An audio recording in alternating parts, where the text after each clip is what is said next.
মহাভারত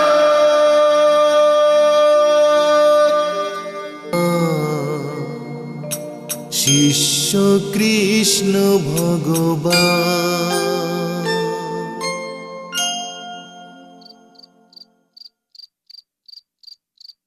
আপনি ডেকেছেন গুরুদেব? হ্যাঁ, কৃষ্ণকে ডাকো। যথা আজ্ঞা গুরুদেব।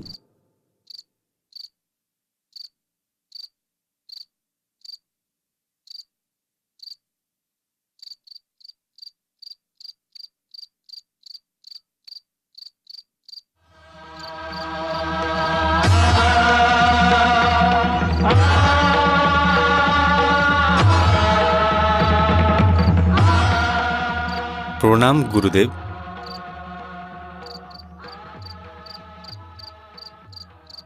আমি তোমায় এতদিন পর্যন্ত তোমার গুরুমাতা স্বস্তির জন্যে শিক্ষার বাহানা করে আটকে রেখেছি,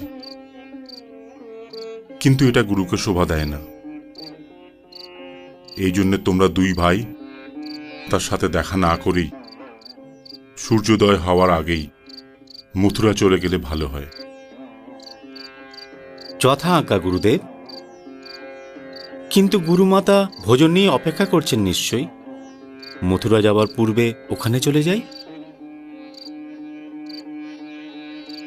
তুমি এখন যেখানে যেতে চাও যেতে পারো। যাব কি করে গুরুদেব? গুরু দক্ষিণা না দিয়ে কি যেতে পারি?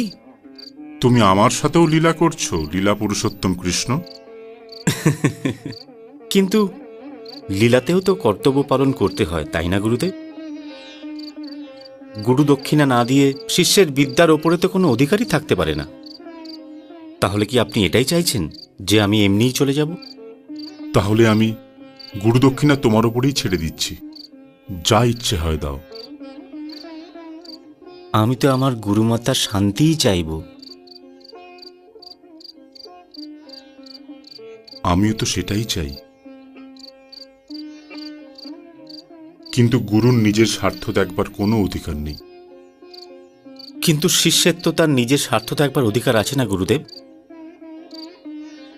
গুরুমাতা আমাকে এমন স্নেহ দিয়েছেন যা কেবল এক মাতার কাছেই হয়ে থাকে, আর তাও কেবল নিজের পুত্রের জন্যে।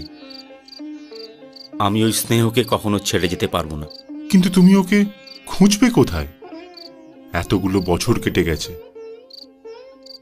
তোমাদের দুজনের চলে যাওয়ার পর গুরুমাতা পুত্র ছাড়া বাঁচতে শিখে যাবেন। আমি ওকে খুঁজতে অবশ্যই যাব গুরুদেব। কিন্তু তুমি ওকে খুঁজবে কোথায়? যেতে তো সেখানে হবে যেখানে ঋষিপুত্র হারিয়েছিল।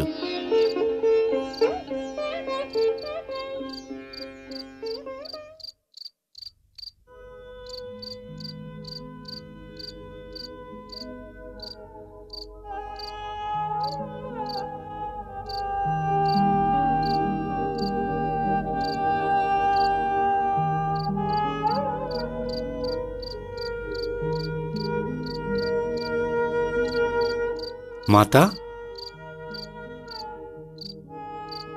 ভোজন করতে যাবেন না মাতা? আমি তোকে কিছুতেই যেতে দেব না। আমি আপনার স্নেহের কাছে ঋণী মাতা। এই ঋণ পরিশোধ না করে আমি যেতে পারবো না। আরে, তোকে যাওয়ার জন্য কে বলেছে?